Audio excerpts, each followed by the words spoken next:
Hello there. So, I am learning differential geometry for perhaps the 10th time or something like that.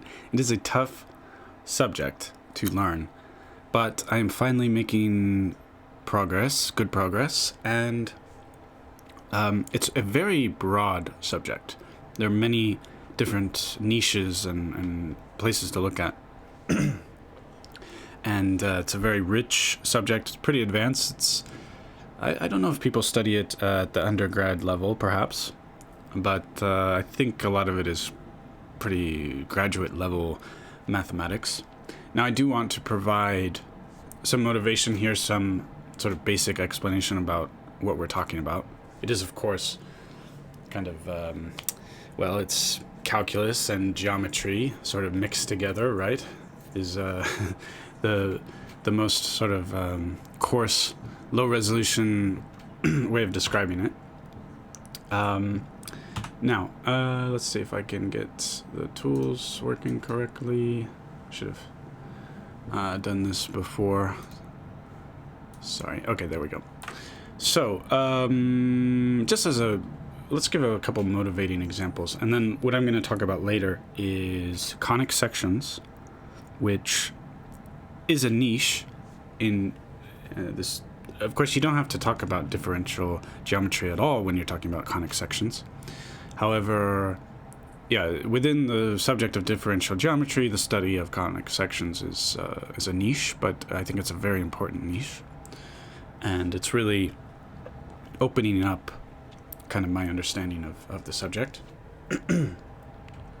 Let's provide some. So I have some interesting things to say about conic sections later, but let's begin by having some sort of motivating examples.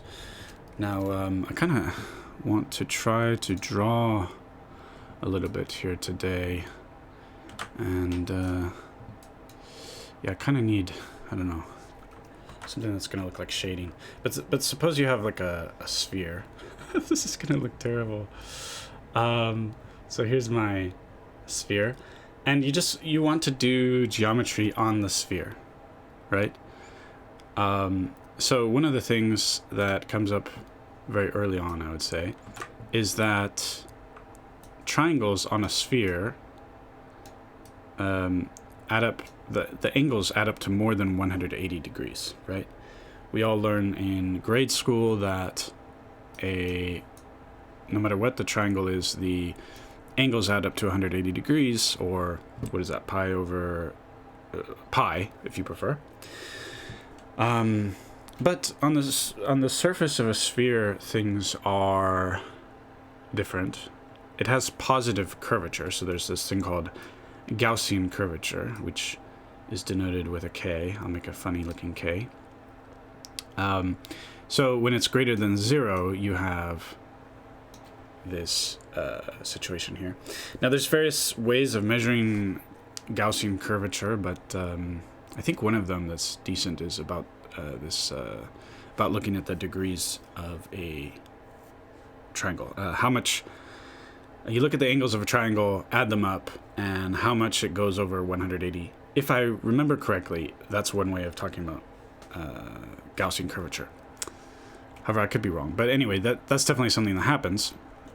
Now, there's also negative curvature, and that is kind of impossible for us to imagine. Not really, there's tricks, but I mean, in a naive sense, we are very ill-equipped to imagine surfaces of constant negative curvature. So the sphere, very poorly drawn by me here today, is an example of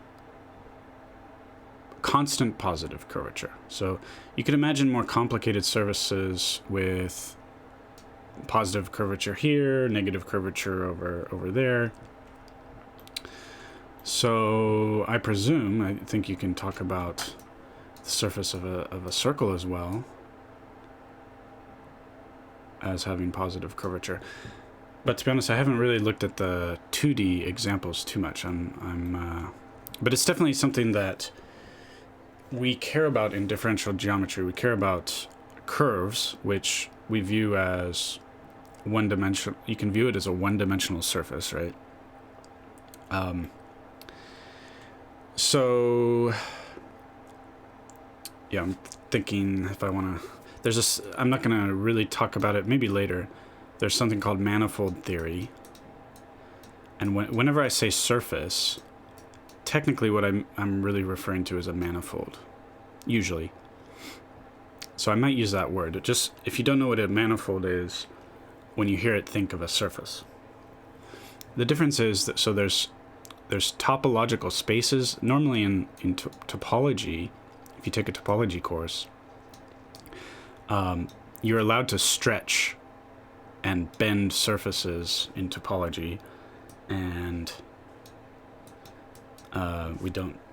we sort of view it as being the same thing. So yeah, I don't want to get too deep into topology. It's a very interesting subject.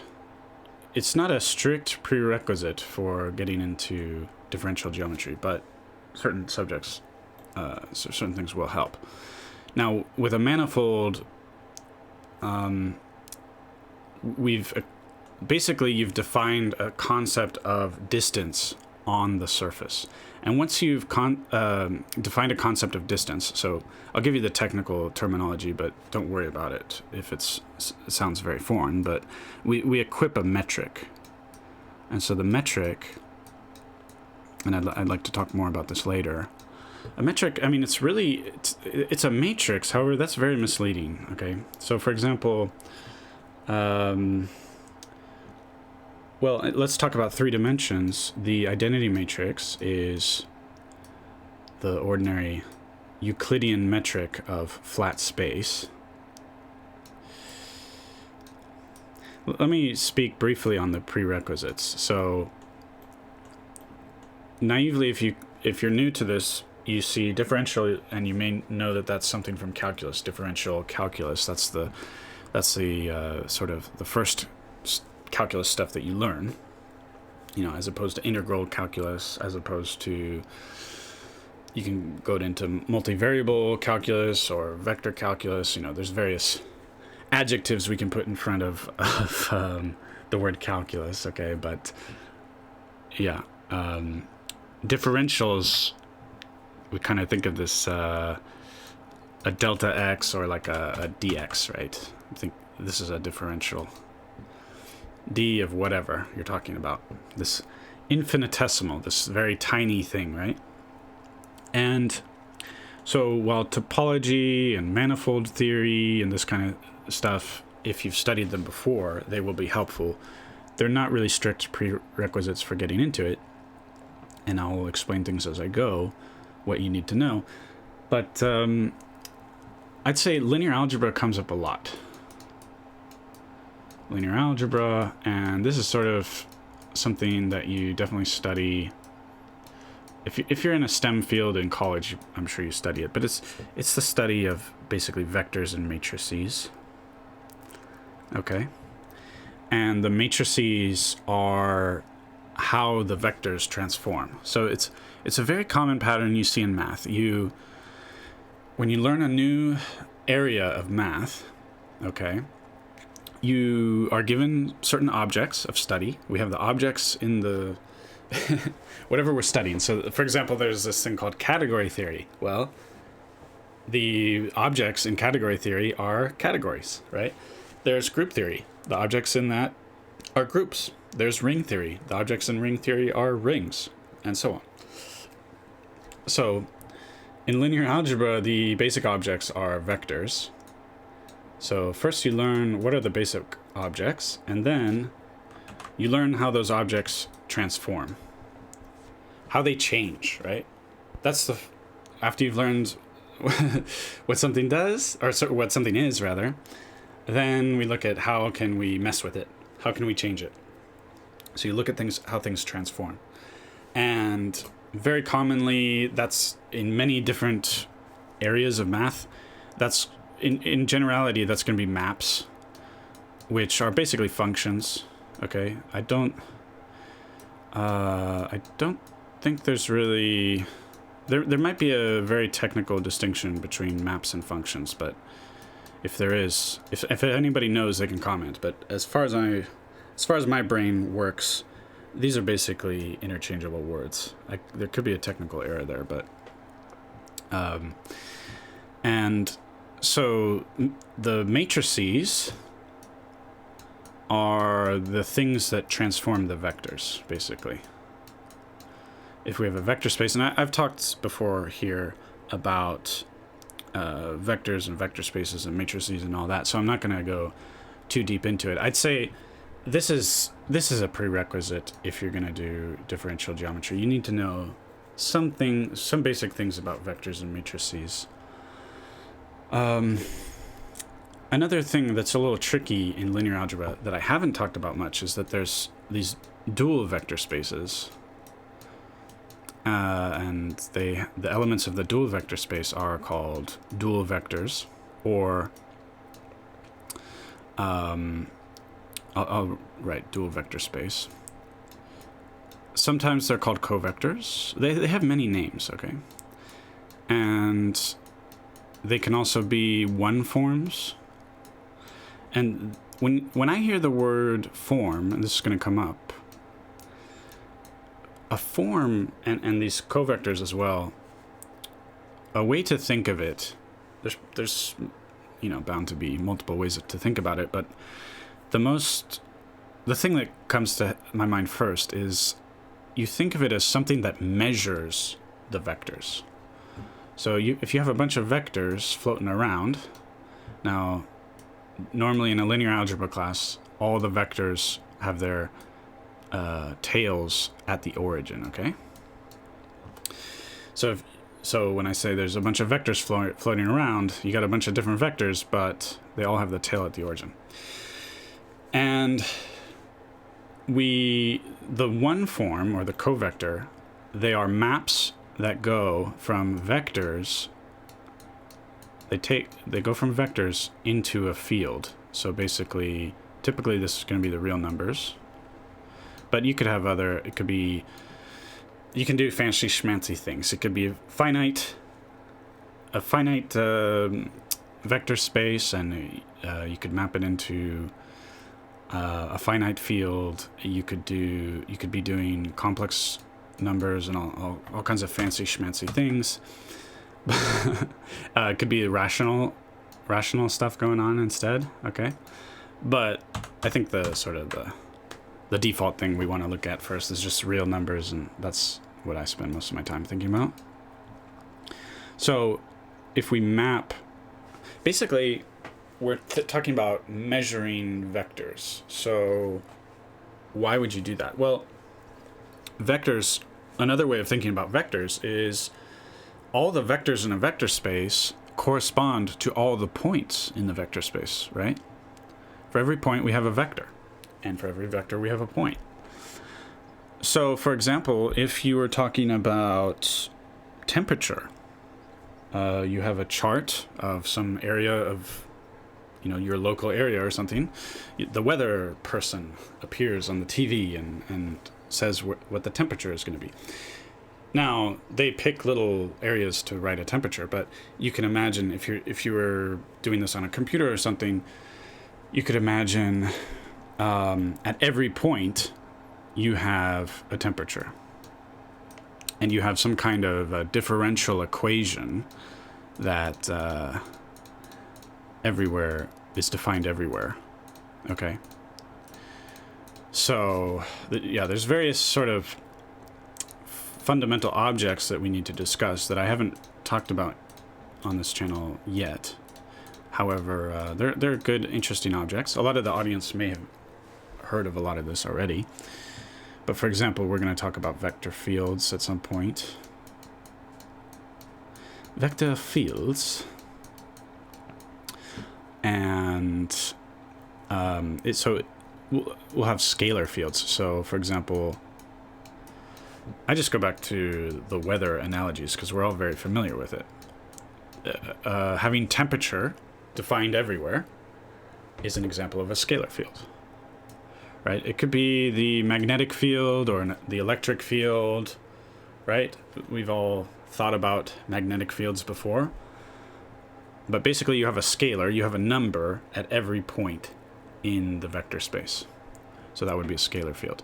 Now, for a vector field, you could imagine a simple example is just wind, right? You have everywhere there's a vector. Okay, I'm not going to draw them all out.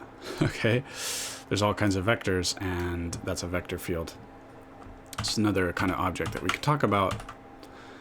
And so a one form, or also known as a covector, and these are just row vectors, okay? Because normally the way you learn it in school is when we write vectors, we write them as column vectors.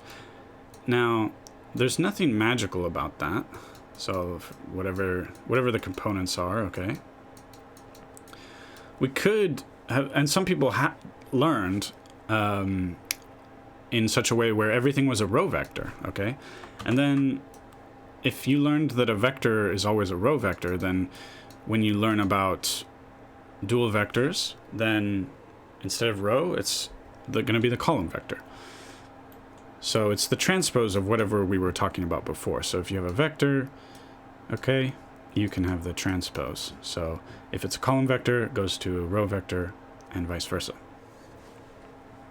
Not too complicated. However, so what's this business of a covector or a dual vector measuring a column vector or an ordinary vector? Well, and let's just pick some numbers to make this sort of more concrete. Here's a row vector and a column vector. I'm going to draw it up here because I'm always imagining it like this. Let's do 3, -2, and 7. So here's a row vector and a column vector. We can multiply them together. Okay.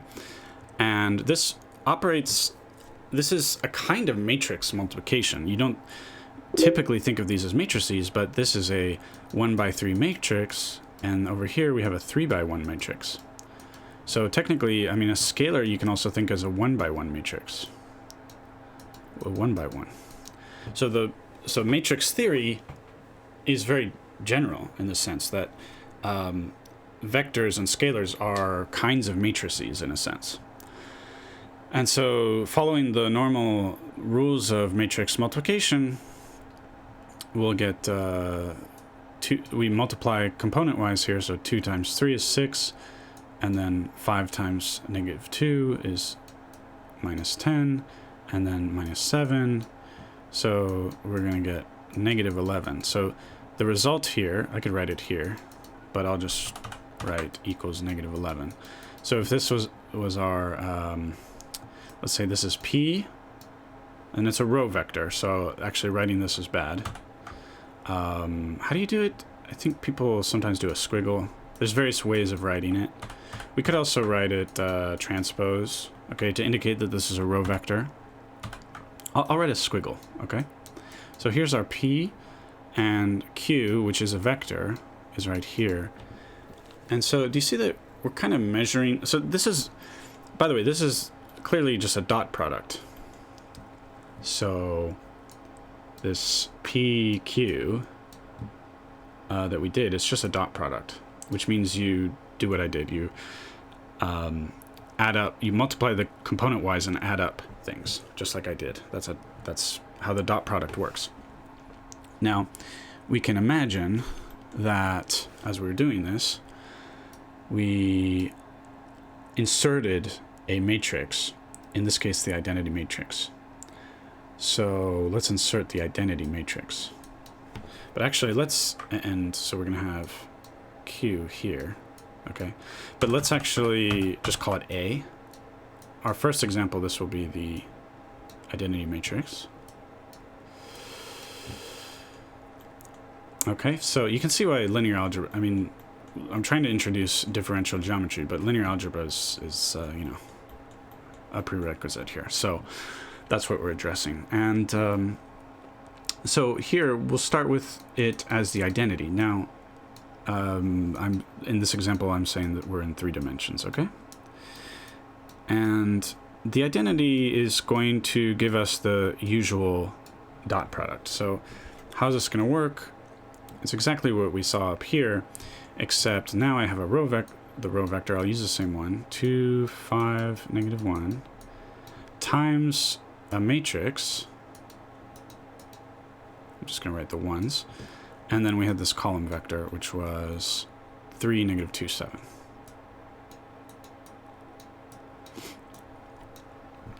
So this identity matrix is going to change nothing, of course, right? You can, in this case, I think with any symmetric matrix, the order of multiplication doesn't matter. Normally, you don't go left to right, you go right to left with matrix multiplication. The reason is they're sort of acting like functions. So like if you had a bunch of functions, f, g, h of something, then you first apply h, then you apply g, then you apply f, so it goes right to left, right? Because a matrix is a linear map, okay? So just fancy language for a matrix. Linear map or linear transformation, or even linear function, I guess. Maybe. Should be good enough. If I heard... people usually say linear map or linear transformation, but yeah. I don't see a problem with saying linear function. And... okay. So that's why we go sort of right to left. They're like functions. And this... but in the case of a symmetric matrix, I don't think the order is going to matter. I don't think so. But anyway, we would multiply this column vector by the identity matrix here first. And of course, it leaves the column vector unchanged. Similarly, if we... I lose my mouse sometimes here. So if we multiply the row vector first, it's not going to matter, right? I'll just do that out because people maybe aren't used to multiplying row vectors that much. But it works just like any other matrix. And when I have matrices, by the way, it's good to... let's say you're multiplying two matrices.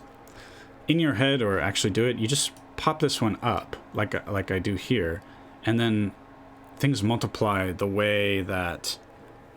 pretty similar to how a normal multiplication table works. Like this way, down here, and then same row, and then column, and then same row, same column, where each time it's kind of like a dot product. We're doing this component times this component plus this component times this component plus this component times this component.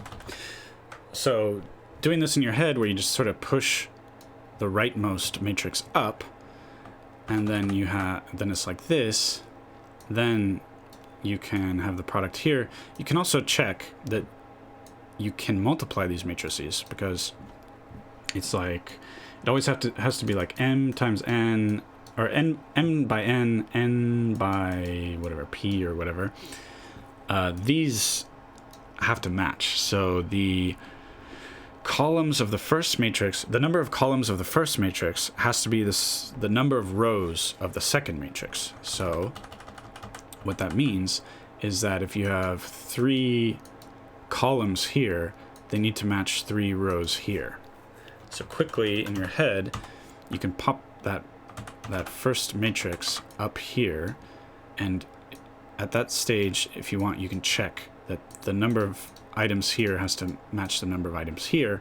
Otherwise, multiplying the matrices will not make sense. Try it if you don't believe me. Do it with 3 columns here and then 2 rows here on this in the second matrix. Try to multiply them in some way. Try to make sense of it. It doesn't make sense. Okay. Now typically I'm multiplying square matrices, but this will work fine also if you have like a much longer matrix. You just keep the same pattern works. Okay, so I'm not going to talk too much more about basics of matrix multiplication, but that's a useful little mental trick for doing things smoothly in your head. Now, in this, so I keep doing that, as you see. And so, anyway, so for the first element, we will get 2. Then it's 0 times 2 plus 1 times 5 plus 0 times -1, so we just get 5. You can see that the identity matrix is leaving this untouched, right? So it doesn't really matter. With the identity matrix, it certainly doesn't matter that the order of multiplication, and we don't need it there really, right? But that's our first example. Now, and that will, in this case, if A is the identity matrix, we're getting the same thing as the ordinary dot product. Okay, but we can do other things. Now, for example, we can change this to a -1, for example. And that will change how this whole system works. And what we're doing here is we're sort of generalizing the concept of a dot product. And this, I'll often refer to this as a metric. Okay. And this metric, it takes as input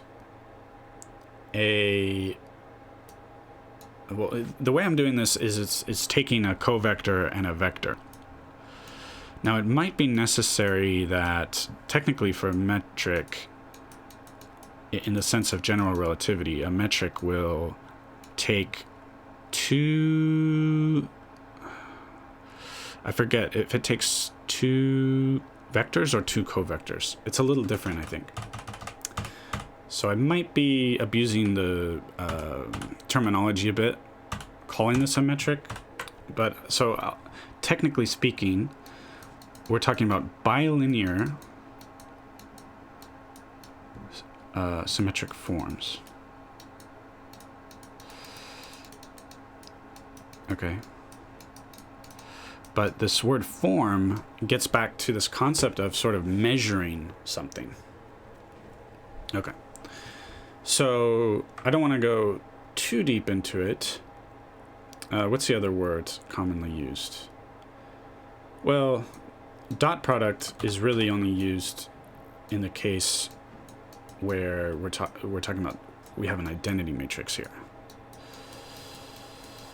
Inner product, okay? You'll often refer to this, you'll often hear this referred to as an inner product because it's a little bit easier to talk about than bilinear symmetric form.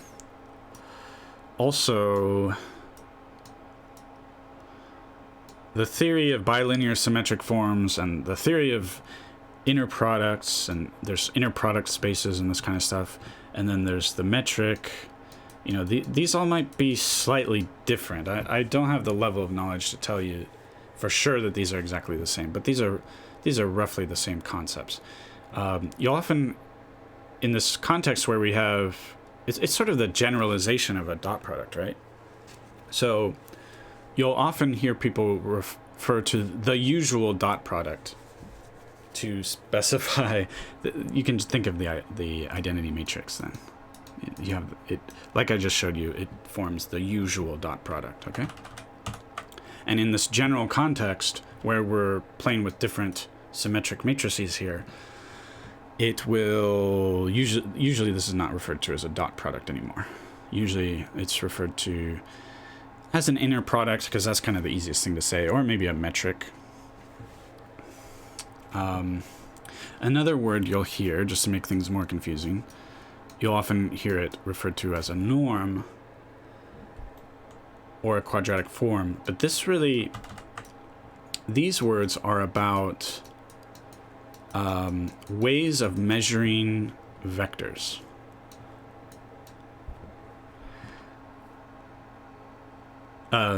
So these inner products, in generality, you have two different vectors that you're sort of inputting into this, right? However, when you do this where it's the same vector, so we'll do Q transpose A Q, like that. When you're inputting the same vector twice with the transpose, now becomes a quadratic form. The idea is that you are, in some sense, measuring the length of the vector. If you do this with the identity matrix, what do we get?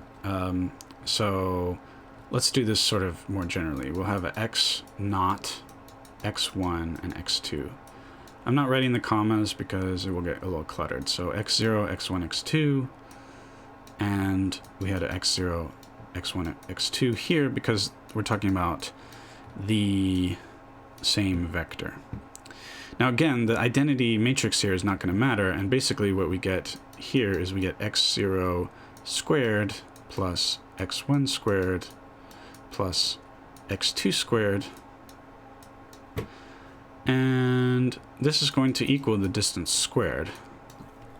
So we're kind of getting the distance, and I will later sometimes refer to the distance squared as the quadrants, but not everybody does that. Anyway, we're kind of getting the distance here. And so this is a quadratic form. Now, so for example, if we put a minus here, then we'll get minus, or you know what, let's put the minus here, okay? And then we get a minus here.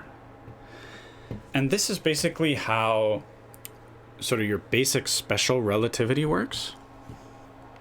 So differential forms play a big role, or sorry, differential geometry plays a big role in physics, and it's a huge motivating factor for studying this stuff is sort of connections with special relativity and general relativity, and even sort of unification physics, trying to figure out how gravity and particle physics could meld together.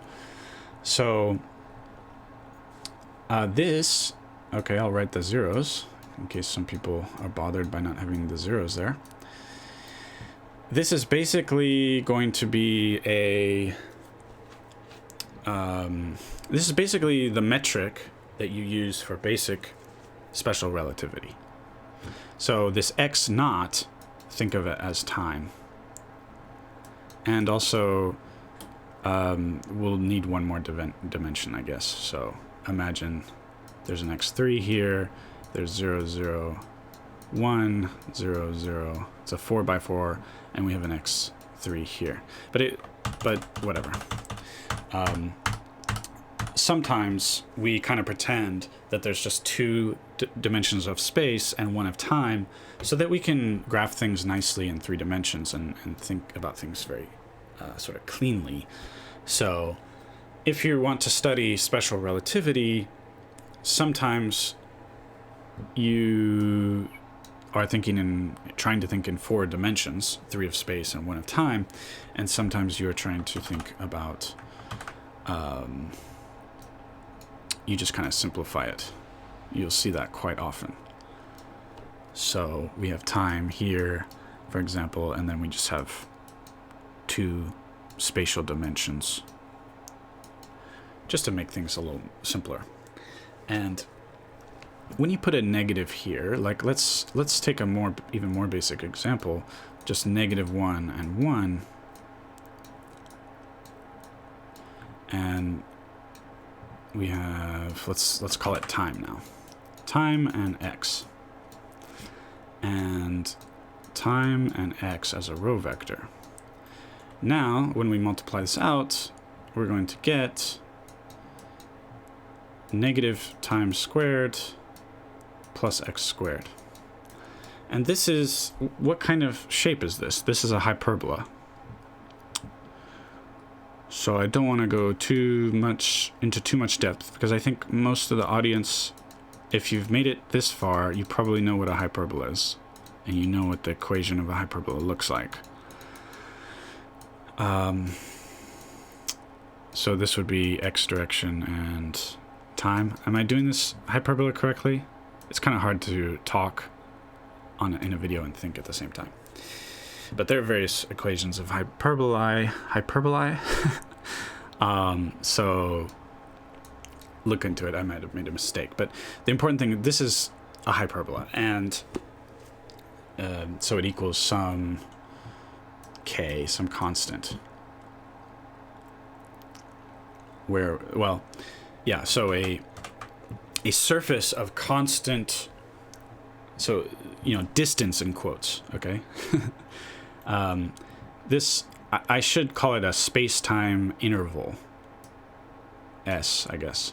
But anyway, distance in quotes. We're kind of generalizing the concept of distance here.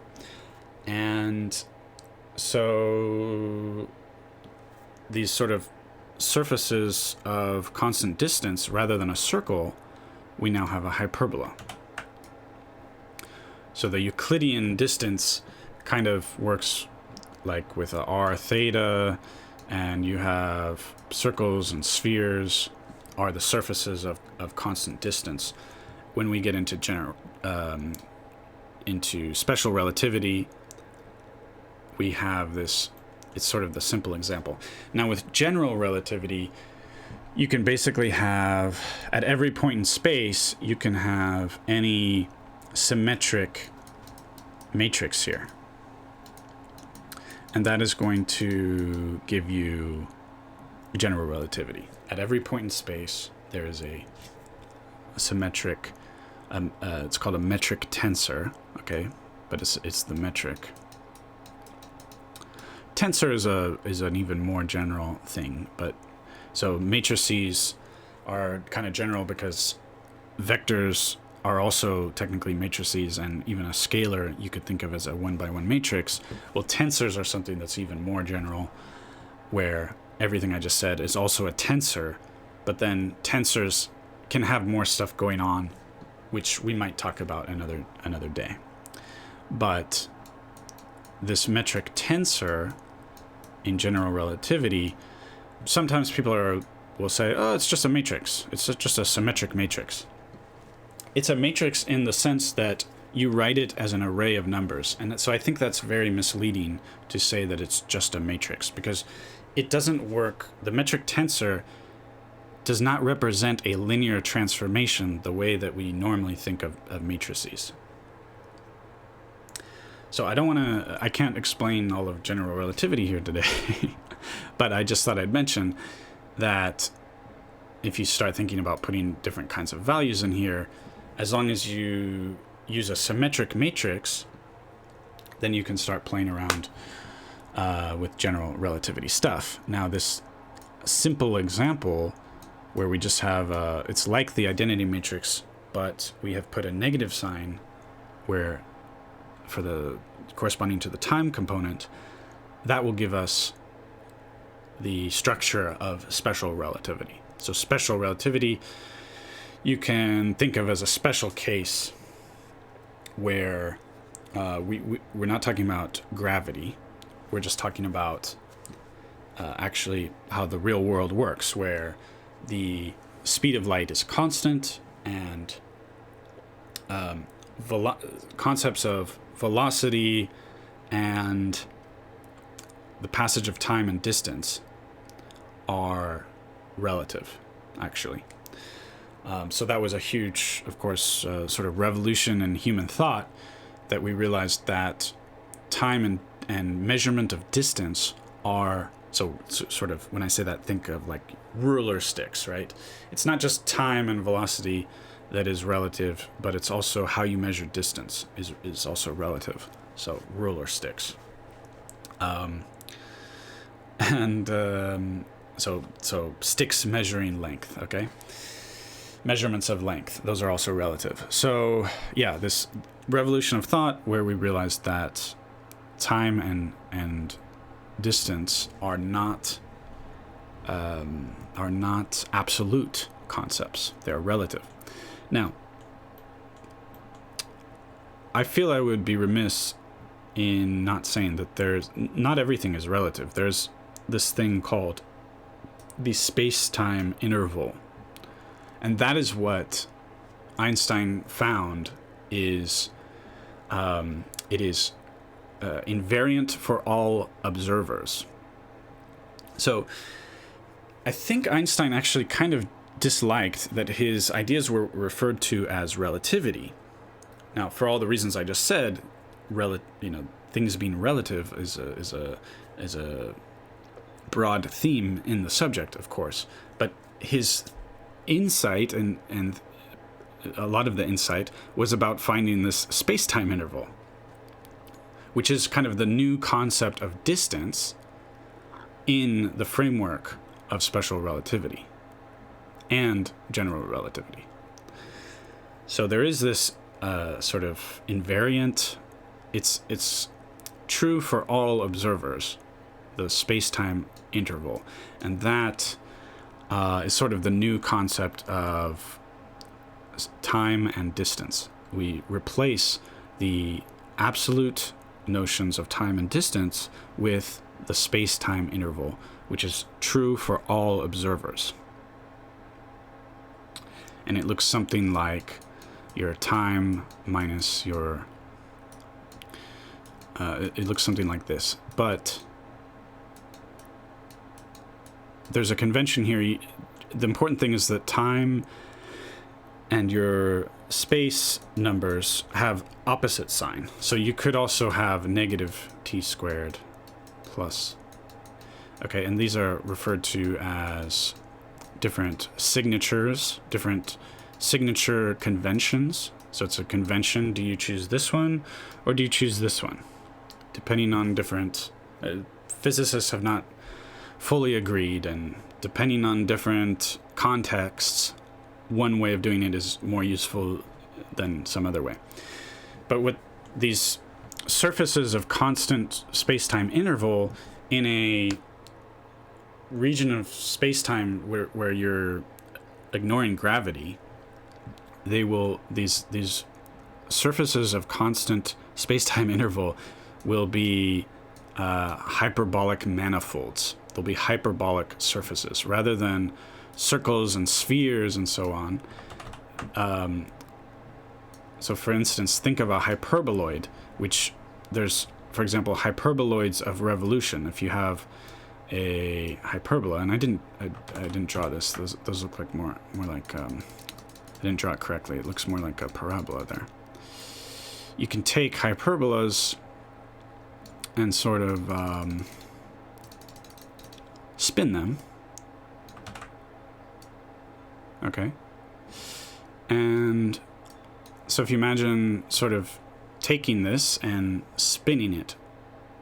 Imagine, so this is like flat paper, and you're spinning it towards you, okay?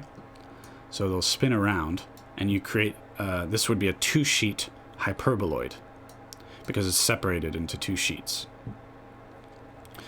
We could also have a one-sheet hyperboloid. I'll have this again. And here, if we spin it again the same way as before, this will form a one-sheet hyperboloid. So there's different types.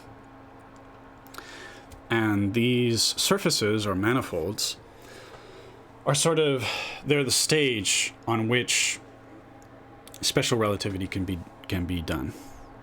And these surfaces, so there's this world of hyperbolic geometry. Okay, and in hyperbolic geometry, it's very important.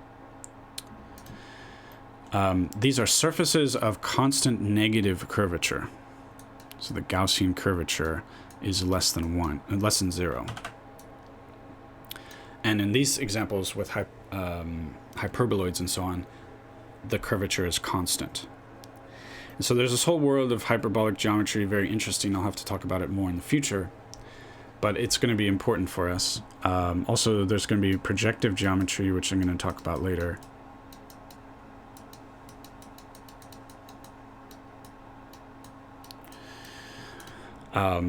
Also very sort of fundamental, but it was not really properly investigated until like the last couple hundred years, really.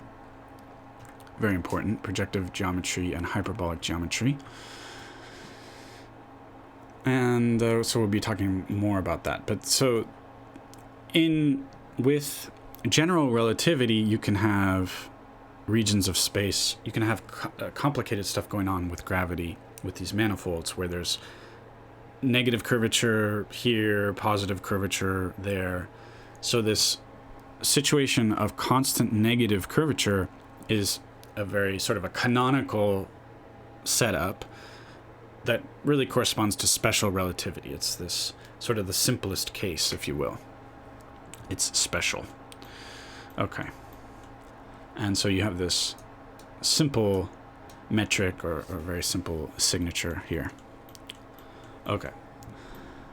So this stuff about bilinear symmetric forms, quadratic forms, and so on are of importance to us. And I want to mention now, this is just something I'm curious about.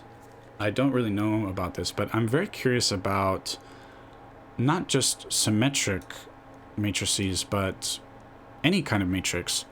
And you can decompose any matrix into its symmetric and antisymmetric parts, like this. Did I put an equals there? Should be a minus. So there's antisymmetric matrices. An example of an antisymmetric matrix is like this, for example. So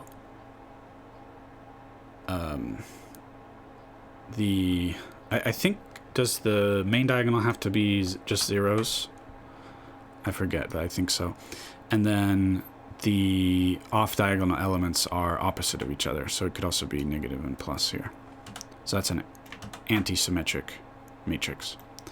And so by using the transpose and then calculating this, if this is just basic algebra to verify this equals A if you want to do it, and then this part will be symmetric and this part will be antisymmetric. So we can take any matrix and decompose it into symmetric parts and antisymmetric parts. So I'm wondering, is there a theory of sort of these forms where you use antisymmetric matrices, and then if we have that together with the symmetric matrices, we can have a fully general situation. And I spent some time studying the work of Elie Cartan because I'm quite curious. I feel like maybe he looked into this. I'm sure people have looked into it. And so this is just an open question for me personally. Maybe if you know the answer, please leave a comment. But I'm curious why. Now I think that, here's more speculation. I think that, so Einstein was working on certain things for the last 40 years of his life. He published in 1915 he published about general relativity. He died in 1945. So there's 40 years where he didn't contribute much, but he, in 1935, published a paper, I think it was with Rosen, and that's where wormholes were introduced. They didn't call it wormholes. Later, they were called Einstein-Rosen bridges, named after the two individuals who wrote that paper in 1935. And then later, they were called wormholes. But so it was the first introduction of this concept of a wormhole. And I think what he was trying to do was to view individual particles as wormholes, as black holes. And so you have sometimes that a photon breaks, a high energy photon can break into a electron anti-electron pair. Anti-electrons are usually called positrons. And so they will have so an anti-electron. So I think the idea is like view these as two singularities, okay, or black holes, singularities that are connected by a wormhole. They're basically, it creates a wormhole. And you have, because there's, for all the matter particles, there's antimatter particles that correspond to it. And it's all the particle creation that we know about comes in these pairs. Unless it's, you can have the opposite. So you can have, the arrows can go the other way. You can have an electron and an anti-electron becomes a photon. But we're talking about matter particles being wormholes, not the bosons or the energy transfer particles. Boson. So anyway, so I think he was interested in this idea. However, at the time, there were no quarks. Quark theory was developed in 1971, if I remember correctly. And so Einstein was trying to figure this stuff out without knowing about quarks. And I think, maybe if he had known about quarks during his lifetime, maybe he would have figured out more fruitful ideas. But I've been interested in this stuff, and this YouTuber you might know, Sabine Hassenfelder,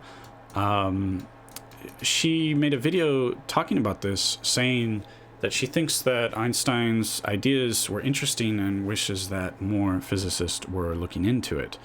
Now, I don't agree with everything that she says, but she's pretty smart, and I respect her quite a lot.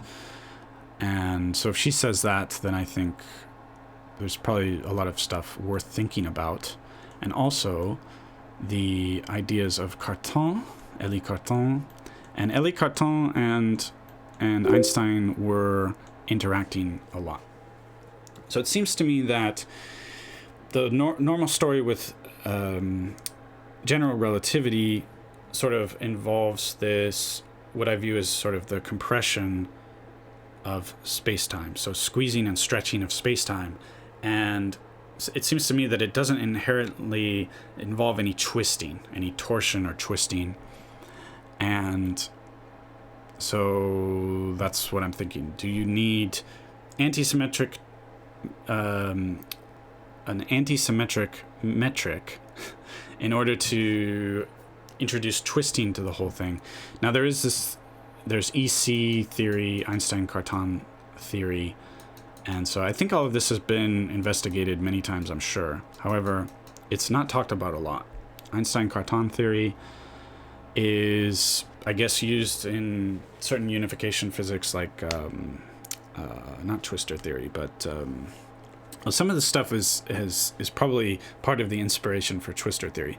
But there's quantum loop theory, and I think some of this was perhaps used. But that's kind of the edge of my knowledge, and this is sort of an ongoing hobby of researching this stuff. And anybody who knows a lot about it, by all means, please contribute in the comments. But so anyway, so I just wanted to talk about that a bit, because I think this, it's an obvious question. Why do we restrict ourselves just to symmetric matrices here? That's a big question. I don't have an answer for you. All I have is all the stuff I just said. So kind of getting back to the beginning here to sort of wrap things up. We talked about how you might be interested in geometry on a sphere, and on a sphere you have constant positive curvature, which means, for one thing, that the angles of a triangle add up to more than 180 degrees. For example, take a triangle with the North Pole, and then if you go through the center, there's a 90-degree angle here, and these points are on the equator, and this is the North Pole. You'll end up, all of these will be 90 degrees, so you'll have 90 plus 90 plus 90. And there's a relationship between, basically, if you make a triangle smaller and smaller and smaller, it will sort of degenerate to the flat case. So as you make a triangle have smaller and smaller area, it goes toward having angles that add up to 180 degrees at the limit as the triangle becomes a point, if that makes sense. So the bigger in general, the bigger the triangle, the more the angles are going to add up to. Okay? And so we can investigate. So this is now, so this was not investigated as much as it should have been, because it was thought originally that we should investigate the sphere and geometry on the sphere in its sort of the obvious way, which is as embedded within the three-dimensional space, right? So if you just say, okay, forget about thinking about geometry on the sphere, just look at, like, do the obvious thing, say, okay, this is clearly within a three-dimensional space, so just do that, and then you're back into normal Euclidean geometry. So sometimes even things with positive constant curvature are kind of referred to as Euclidean geometry sometimes, but it's really the constant negative curvature where we have no choice but to abandon Euclidean geometry. And there's a big, this story is interesting. It has to do with Euclid, going back to Euclid's geometry, which is 2,000 years or older. And there's a fifth postulate. So the fifth postulate is about parallel lines, that they never meet up. And there were lots of attempts. I'll write postulate. There were many attempts to prove it based on the other four postulates. And some people claim to have proved it, but after further analysis, it was found that you couldn't. And I forget who it was. I think it was Bolyai or somebody. And I'll make a separate video and look more at the history, because it's quite interesting. But eventually it was discovered that you cannot prove this fifth postulate, that in general, it's not true that parallel lines don't meet up. On a hyperbolic surface, parallel lines often do meet up in general. And so, so after a lot of banging people's heads against the walls, it was determined that we cannot use this fifth postulate because it's not true. And in fact, there's a more general geometry, hyperbolic geometry. Now, so hyperbolic geometry is going to be sort of the more general case. You can fit the spherical case into flat Euclidean geometry, just the way I was talking about it, because it's embedded. That's why we have no trouble imagining a sphere, okay? Our brains work in terms of Euclidean geometry, flat space, because for whatever reason. So if we were much bigger organisms where special relativity became important in our daily lives, because we're either if a human were the size of the solar system, then special relativity would be something we're aware of because it would be important in our daily lives. Or if we were moving at speeds near the speed of light, or half the speed of light, then special relativity would be important in our daily lives, and our brains would understand them intuitively. However, that's not the case, and so our brains don't function in terms of special relativity on an intuitive level. Okay? But anyway, so this positive curvature can be embedded into the flat case, which is why we're able to imagine it quite well. But the same is not true for hyperbolic geometry. You cannot embed that into a flat Euclidean space. If you try to increase the dimensionality like we did with positive curvature, it's not going to work, right? The surface of a sphere is two-dimensional. By the way, when I say sphere, I'm always talking about a hollow sphere. That's how mathematicians talk about it. So that surface is two-dimensional, but it embeds very naturally into a three-dimensional space. So in general, in the case of positive curvature, you can embed it in a space of +1 dimensions. Okay, but you cannot do that with a hyperbolic geometry. It's the opposite. You can take, so at the bottom is the spherical geometry, which embeds nicely into the flat case, and then the flat case embeds into the hyperbolic case, and therefore the sphere also embeds fine into hyperbolic geometry. Okay, so the hyperbolic, if we're talking about constant curvature, hyperbolic spaces are the most general thing. And there's other surfaces of constant negative curvature. I forget what they're called, but they're of interest, especially in differential geometry. I'm kind of running out of space, but there's I'll talk about it more in the future. But there's other kinds of weird surfaces that have constant negative curvature. And so, like with hyperbolic manifolds, what we're looking at is we're kind of observing them in this sort of pathological way because we're projecting them into flat Euclidean space. That's kind of the way to think of it. It's similar to the Mercadian projection where, you know, the globe is actually projected, or Mercator, did I say Mercadian? Mercator projection. You kind of put the globe in a can or a cylinder, and then you just project out in the flat way straight onto the surface of the cylinder, and that's how you get a Mercator projection. And you can see that the North Pole and the South Pole are going to be very pathological. They're going to be very distorted, which is why in the Mercator projection, am I saying that right? You have you know, Greenland is way bigger than it should be, right? Because of this sort of pathological projection. A similar thing is happening with hyperbolic space, that we're sort of viewing it in this sort of distorted manner. So we'll talk about that more in future videos. It's all very, very interesting stuff. I need to kind of wrap it up. So there's so much more. I didn't even really get into the stuff that I actually wanted to say about conic sections at all.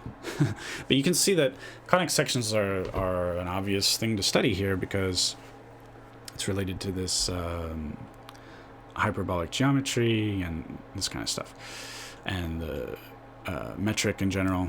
If you're kind of for example, if we were going to distort space by sort of stretching it in the x direction, this unit circle would become like an ellipse.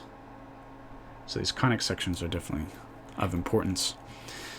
And this was all just kind of prerequisite stuff. We haven't gotten into any differential geometry proper, but it is a very deep subject, and typically what you see with lecture series is, and I've seen a bunch of them, you have a lot of prerequisite or sort of initial discussions of geometry in general, surfaces and curves.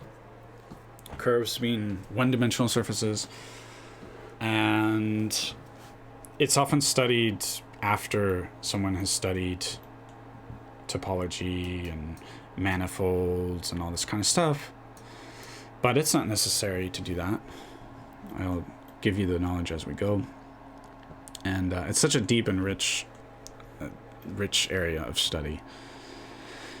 So much stuff to do. And I mean, I gave the sphere just as an example of a motivation, because what was discovered is that we don't want to think of the sphere just as embedded in flat Euclidean space. It is of interest to study the intrinsic geometry. And Bernard Riemann, the great mathematician Riemann, studied, reluctantly actually, he was told by, who was it that told him? Was it Gauss? Was his teacher? Maybe, I forget. Told him, hey, go study this for your PhD or whatever. And he came up with some very good original ideas. Riemann's name will come up quite a bit here in the study. There's Riemannian manifolds and so on. But so the idea was to study sort of the intrinsic character of this geometry. And of course, studying hyperbolic manifolds and what's the there's a lot of geometry stuff. Even though a hyperbolic manifold is like I said, kind of a canonical special case, but it's very important to study hyperbolic geometry and projective geometry. But there's a lot to say, and just kind of like a basic introduction to all of that would be studying hyperbolic trigonometry. There's a whole area of trigonometry called hyperbolic trigonometry, which is very important to engineers because, for example, if you have a rope that is not... If you have a rope between two objects and it's being stretched, it'll be taut, obviously. But if it has a little bit of extra looseness in it, it will form this curve. This curve is called a catenary, and it is actually defined by hyperbolic cosine, which we call cosh, or cosh or cosh, hyperbolic cosine. So basically, there's an analogous trigonometry in the world of hyperbolic geometry. Instead of this ordinary case of circular trigonometry, on a circle, on the unit circle, there's a whole analogous world of hyperbolic geometry. So even that is sort of a deep, somewhat deep area of study, very interesting. And that's even just really a prelude to the story of hyperbolic geometry. So there's quite a lot to look at. And yeah, this sphere is just sort of a motivating example. Obviously, what kind of geometry we can do on a sphere, on the surface of a sphere, it's a really good warm-up for getting into much more complicated things. For example, general relativity, okay? The whole study of surfaces and vector... So vector fields, there's a whole rich study of vector fields related to PDEs, partial differential equations. So there's the heat equation and all these various partial, sort of canonical partial differential equations related to vector fields. So that's a whole area of study of great importance. This is really like the meat of what modern engineers are doing a lot of the times. They're working with differential equations, usually partial differential equations. If you want to get into, I mean, for example, modern economics, you really ought to know and learn and study partial differential equations, PDEs. They're sort of a fundamental thing for making all kinds of models that we can put in the computer to model things. So the spherical case is sort of a very simple but rich first motivating case for studying sort of curved surfaces and what kind of things happen with that. And if I might make dedicated videos about it, I don't know, but if we do, sort of while we study it, we're also thinking, we sort of have an eye on the hyperbolic case. We're thinking, well, how could we generalize things to the hyperbolic situation? There's also just very rich studies of all kinds of curves in general, getting into algebraic geometry and cubic equations, quartic equations, and so on. Like, we all studied the quadratic equation and how to solve quadratic equations in school. Well, you can go more general to the quartic, and it's very famous that in the quintic case, where you have a fifth degree polynomial, there are situations where you can solve it, but it is not generally solvable with some kind of equation like the quadratic equation that we all study in school. So this whole study of curves is part of this as well. So it's very broad. There was one more thing I wanted to say, but I kind of... Oh, yeah. And I just want to mention the name Klein. He was a great mathematician, and maybe like 140 years ago, 100 years ago, that kind of thing. He had this program he called the Erlangen program. And the idea, so if you go back to the early 1800s, or before that, let's say, I think that mathematicians didn't really view it as valid to make a major study of higher dimensions beyond 3, which is really weird because it seems obvious to think of us as there being 3 dimensions of space and 1 of time. But I think that when people really looked into 4 dimensions and 5 dimensions, like a 4-dimensional hypercube, for instance, that's something obvious to try to think about. I think my guess is that, this is just a personal guess, that they received a lot of hate because people, that's just human nature. Like, people go on Reddit or Stack Overflow and they have a really great question, and people are annoyed by great questions because it ruins their day. They want to have a smooth day where they get to feel like they're a genius and they know everything, and then somebody comes along with a really great question, and some people, their days are ruined by this. Some people are unhappy, and so I think that they were subject to hate because a lot of people didn't want to think about it. 5 dimensions, 7 dimensions. They would have just said, it was kind of easily knocked down because they said, this has nothing to do with reality. You know, they could evoke stuff talking about the church and how there's only one absolute truth and all this kind of stuff, you know, and try to hate the idea. But eventually it was determined that thinking about higher dimensions was a good thing to do. And so this was only really roughly a couple hundred years ago that people really started thinking about higher dimensions in any kind of systematic, meaningful way. As far as I know, that's my understanding. If somebody knows better about the history, let me know. So Klein's Erlangen was looking at all kinds of spaces. The idea is to look at all kinds of spaces and to use group theory to sort of classify them. Using group theory. So the idea is to find the symmetries in these spaces, to classify different spaces. So, you know, you have hyperbolic geometry. We haven't talked about projective geometry, but there's a lot of different ways you can construct various interesting mathematical spaces, mathematical objects, and it's a good idea to use symmetry as a way to try to classify them. So